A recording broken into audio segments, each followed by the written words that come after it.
so easy to sound replace and do all these things now that it's important, I think, to try and get like a really great natural drum sound and stick with it. So I think the first goal is, okay, let's catch the true sound of the drums and then go from there.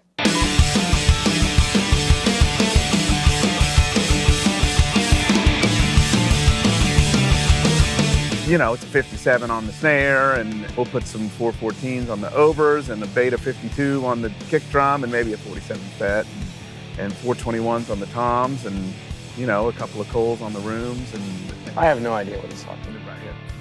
Yeah. Supernatural, not a lot of compression, really no compression on the close mics, and maybe compress the rooms a little bit. A lot of times it's just a matter of if it's a small little room, you don't really want to bash. Luckily here in our big old 606 room, you can kill the drums. I mean, you can beat the crap out of them and still get a pretty good sound out of them.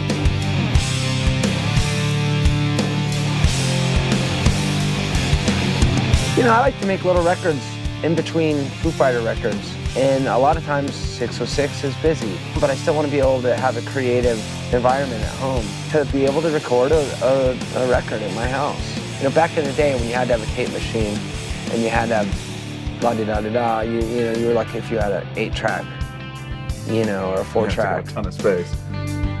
We have a TDM HD system here. We have the HDX system, and it sounds great. And we're actually the studio has a Symphony that we're running Pro Tools HD through. When we were putting the rig together for his house, he wanted to put a recording rig to the house, and so we decided it would be a 16 tracks. And so we found some mic pre's that we thought were good, and then the Symphony was perfect. It was expandable. I could do 16 by 16. It had the Thunderbolt. You can go directly to the iMac. So I just knew I could really very easily put a super clean sounding good rig at his house. Easy. To be honest, going from here to his house now with the Symphony on a Thunderbolt it's a cool rig. You could go and make a kick-ass record on that.